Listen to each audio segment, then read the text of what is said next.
So next हमारे पास question number 31। सो देखते हैं क्वेश्चन नंबर 31 में क्या दे रखा है। Let's go on question number 31। तो 9.3 का 9 चैप्टर सिक्वेंस एंड सीरीज का जो हमारे पास क्वेश्चन है वो है 31। इसको देखते हैं। What will ₹500 amounts to in 10 years after its deposit in a bank which pays annual interest rate of 10% compounded annually. देखो क्या पूछ रहा है। क्वेश्चन में दे रखा है कि व्हाट विल ₹500 अमाउंट, यानी कि जो हमसे जो प्रिंसिपल दे रखा है इसका 500 दे रखा है, तो कितने होंगे अमाउंट इन 10 years। 10 years में कितने होंगे, 10 years के बाद कितने हो जाएंगे इस प्रिंसिपल के 500 रुपीज़ के। 10 years के बाद कितने रुपीज़ हो जाएंगे, कितने अमाउंट्स हो जाएंगे अगर हम कंपाउंडेड एनुअली हमें दे रखा है, रेट दे रखी है 10%। ठीक है, बहुत ईजी है। देखो कैसे।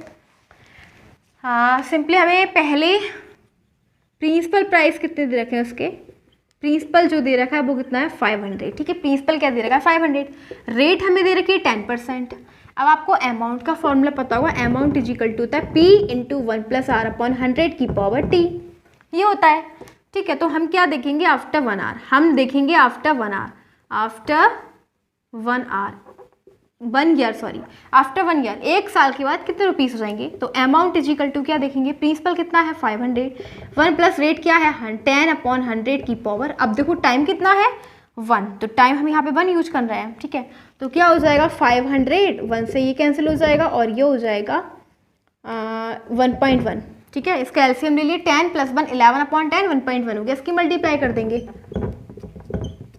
तो ये आ जाएगा 550 हो जाएंगे। कितने हो जाएंगे 550 रुपीज़। ठीक है, अब इसी प्रकार आफ्टर 2 years, अब हम 2 years के लिए देखेंगे।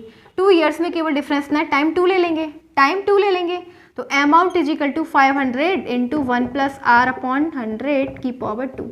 तो ये हो जाएगा 500 × 1.1 की पावर 2। ठीक है, 1.1 की पावर 2 हो जाएगा। तो इसको हम क्या लिख देंगे 500 × अब इसकी मल्टीप्लाई कर लेंगे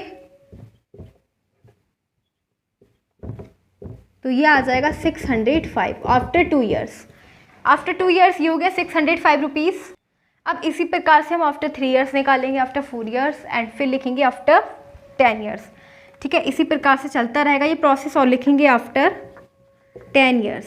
ठीक है, क्योंकि 10 years तक तो हम निकालेंगे नहीं, लिख देंगे T = 10। इसी प्रकार से निकालते रहेंगे, मतलब जैसे कि 3 हो जाएगा तो 3 लिख देना, टाइम की जगह बस केवल T चेंज होता रहेगा। अब 10 है तो 10 years के बाद बोला गया तो T = 10 years देना है। तो amount is equal to principal हो जाएगा 500 × 1 प्लस रेट क्या है, रेट है गाइस 10/100 की पावर 10। तो ये हो जाएगा 500 × ये आ जाएगा 11/10 की पावर 10। ठीक है, क्या आ जाएगा 11/10 की पावर 10। तो हम इसको ऐसे भी लिख सकते हैं 500 × इसको लिख देंगे 1.1 की पावर 10। ठीक है, यही हमारा आंसर आ जाएगा, मतलब इसको सॉल्व करेंगे तो ये आंसर आ जाएगा। ठीक है, 1.1 की पावर 500 × 1.1 की पावर 10 रुपीज़ हो जाएगा आफ्टर 10 years। इसी प्रकार से बस केवल हमने जो चेंज करा वो केवल टाइम का डिफरेंस था। ठीक है, अगर हमें 1 year के बाद देखना है तो टाइम 1 ले लेंगे, अगर 2 years के बाद देखना है तो टाइम 2 ले लेंगे, और अगर इसी प्रकार से चलता रहेगा तो 10 years के बाद टाइम को हमें कितना कंसीडर करना पड़ेगा 10, और ये हमारा फाइनल आंसर आ जाएगा।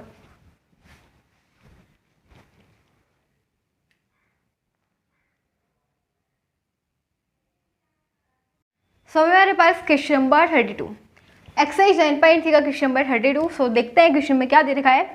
दे रखा है इफ AM एंड GM यानी कि arithmetic mean and geometric mean of roots of a quadratic equation are 8 and 5 respectively, then obtain the quadratic equation. यानी कि बहुत अच्छी इक्वेशन दे रखा है। अगर हमें अर्थमेटिक मीन कितना दे रखा है 8 और ज्योमेट्रिक मीन कितना दे रखा है 5 respectively, then obtain the quadratic equation. तब हमें क्वाड्रेटिक इक्वेशन बतानी है। तो देखो क्या करेंगे, अर्थमेटिक मीन क्या होता है, अर्थमेटिक मीन होता है AM = A + B/2 होता है ना, क्या होता है A + B/2, और जो किसके इक्वल दे रखा है 8 के इक्वल। ठीक है, अब बात करेंगे ज्योमेट्रिक मीन की, जो किसके इक्वल होता है √AV, और गिवन में हमें इक्वल में दे रखा है 5 की। ठीक है, हमें क्वेश्चन में दे रखा है ना 5 की, ज्योमेट्रिक मीन क्या है 5 है, अर्थमेटिक मीन क्या है 8 है। तो हम इसको सॉल्व कर लेंगे, ये क्या हो जाएगा A + B = 8 × 2 = 16, a plus B कितना आ गया 16, और ये जो है इसको बोल देंगे इक्वेशन फर्स्ट, और इसको हम क्या करेंगे squaring on both sides, squaring on both sides, दोनों साइड में हम क्या करेंगे इसका। अब देखो आप एक काम और करना है यहाँ पे ना, ये और लिख देना पहले, let a and b are two numbers. देखो ए और बी क्या है, दो नंबर्स, तभी हमने उन दोनों नंबर्स के बीच में अर्थमेटिक मीन निकाला और ज्योमेट्रिक मीन भी लिया इन दोनों नंबर्स के बीच में, ठीक है। अब देखो ये हमारे पास आ गई इक्वेशन फर्स्ट, ये आ गई सेकंड। अब फॉर क्वाड्रेटिक, हमें क्वाड्रेटिक इक्वेशन बतानी है, फॉर क्वाड्रेटिक इक्वेशन हमें क्वाड्रेटिक इक्वेशन के लिए निकालना है, तो वो फॉर्मूला क्या होता है, x square minus sum of roots into में x plus product of roots equals to 0, ये होता है हमारा क्वाड्रेटिक इक्वेशन का फॉर्मूला।